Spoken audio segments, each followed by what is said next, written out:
नमस्कार, मैं सतीश कुमार STR खेती में एक बार फिर से स्वागत करता हूं। किसान भाइयों, जो आज हम वीडियो देखते हैं बहुत से सोशल मीडिया पर ऐसी जानकारी पड़ी है जिसमें कल्ले बढ़ाने, ग्रोथ बढ़ाने के लिए बहुत महंगे ग्रोथ प्रमोटर टॉनिक का यूज करने के लिए बताया जाता है। तो क्या किसान दोस्तों, वास्तविकता में इससे हमारा उत्पादन काफ़ी अधिक बढ़ जाएगा या केवल हमें भ्रम में डाला जा रहा है? चलिए आज हम इस पर कुछ बात करते हैं। कुछ ऐसे तरीके बता रहे हैं जिसको आप अपना करके भी अच्छा उत्पादन ले सकते हैं। पहली चीज़, जो आप नर्सरी रोपाई कर रहे हैं वो स्वस्थ नर्सरी होनी चाहिए और ये ध्यान रखना है जो लंबे समय से 140 से 150 दिन में पककर तैयार होने वाली प्रजातियाँ हैं उनकी रोपाई अधिकतम 30 दिन के अंदर कर देनी है, और जो 120 दिन में पककर तैयार होने वाली हैं उनकी 22 से 25 दिन पर ही रोपाई कर देनी है। तो इस पहली बात को आपको ध्यान रखना है। उसके बाद जब आप धान की रोपाई कर देते हैं तो रोपाई करने के बाद भी आपको ध्यान रखना है कि जो आप रोपाई करते हैं, रोपाई करने के कुछ समय के बाद देखते हैं कि आपके खेत का पानी निकल जाता है और मिट्टी कठोर हो जाती है। तब जब आप रोपाई करें तो रोपाई से कम 8 से 10 दिन तक वो पानी आपको खेत में जमा रखना है, बाहर नहीं निकलने देना है।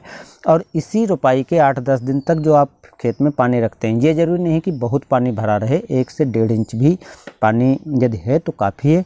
और उसी दौरान आप यदि शुरुआत में उर्वरक नहीं दे पाते हैं तो 10 से 12 दिन के अंदर आपको उर्वरकों को दे देना है, जिसमें सभी पोषक तत्वों की मात्रा भी आपको देना है, जैसे नाइट्रोजन, फास्फोरस, पोटास, जिंक और अन्य जो तत्व हैं उनको भी दे देना। एक चीज़ और ध्यान रखना है कि जो कमी आपके उस खेत में पिछले वर्ष आई थी, जैसे जिंक की कमी के लक्षण दिखाई पड़े थे या आयरन के कमी के लक्षण दिखाई पड़े थे या अन्य कोई रोग दिखाई पड़ा था, तो उस पर आपको सावधानी रखनी है।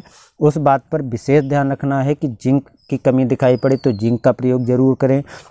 आयरन की कमी दिखाई पड़ी है तो आयरन का यानी आयरन सल्फेट का प्रयोग ज़रूर करें, जिससे आपका खेत स्वस्थ बना रहे और तभी आप अच्छा उत्पादन ले सकते हैं।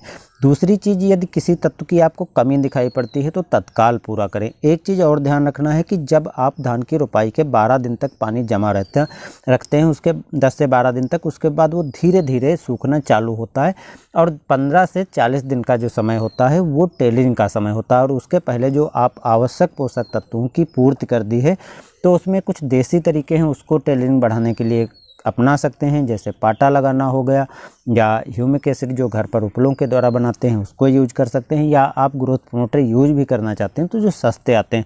ऐसा नहीं है कि पहले ग्रोथ प्रमोटर किसान यूज नहीं करता था तो उत्पादन अच्छा नहीं लेता था, उत्पादन अच्छा लेता था, लेकिन वो एक सही तरीके से सही सिस्टम से काम करता था और उसको ग्रोथ प्रमोटर आदि का यूज करने की कोई आवश्यकता नहीं पड़ती थी। आज भी आपके पास ह्यूमिक एसिड बना सकते हैं घर में, खली का यूज कर सकते हैं। खली ले लीजिए, उसमें छाछ डाल लीजिए, छाछ के साथ ताम्र पात्र कोई डाल दीजिए, लौह तत्व के कोई चीज़ डाल दीजिए, कुछ पत्थर अलग अलग आते हैं उसको डाल सकते हैं, या अन्य बहुत सी चीज़ें हैं उनको डाल सकते हैं, जिससे उसमें से सभी तत्व निकल करके बाहर आ जाएंगे और उसका स्प्रे कर सकते हैं। तो ये पारंपरिक तरीके अपना करके भी आप अच्छा उत्पादन ले सकते हैं।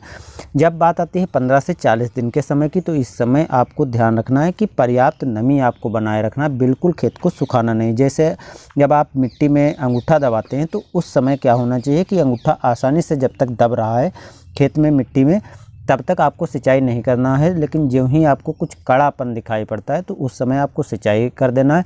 तो कुछ दिन तक सिंचाई करना है, कुछ दिन तक खाली खेत रखना है, यानी सूखा रखना है, बिल्कुल सूखा नहीं रखना है। तो इस प्रकार से आपको तरीके अपनाने हैं और उस समय आप जो देसी विधियां हैं उनको अपना सकते हैं, तो इससे टेलिंग तो आपकी अच्छी होगी और खरपतवार नहीं उगने देना है। इसके लिए आप ये शुरुआत में 10 से 12 दिन तक पानी खड़ा रखते हैं तो आपको किसी भी खरपतवार नाशी को देने की भी आवश्यकता नहीं पड़ेगी और खरपतवार भी नहीं उगेंगे।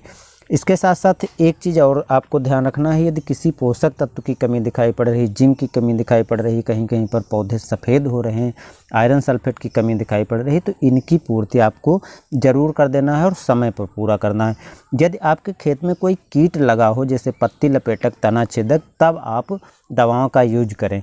पहले से आप व्यर्थ में दवाओं का यूज नहीं करें, नहीं तो जब कीट लगेगा तो आपको दवाओं को बढ़ा करके देना पड़ेगा, तभी आपको फ़ायदा मिलेगा। तो इस बात का ध्यान रखना है, कीट लगने पर ही आप दवाओं का यूज करें, जिससे आपका खर्चा भी बचेगा। हो सकता है कि कीट न लगे और आप फोकट में दवाओं का स्प्रे करें, आपका खर्चा बढ़ जाए।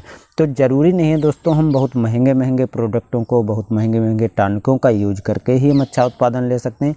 सही और अच्छे तरीके से यदि हम ध्यान रख करके खेती करते हैं तब भी हम बहुत अच्छा उत्पादन ले सकते हैं। तो ये तो रही दोस्तों जो हमारे अंदर एक भ्रम डाला जा रहा है उसके बारे में जानकारी, और सही तरीका आप कैसे अपना करके अच्छा उत्पादन ले सकते हैं।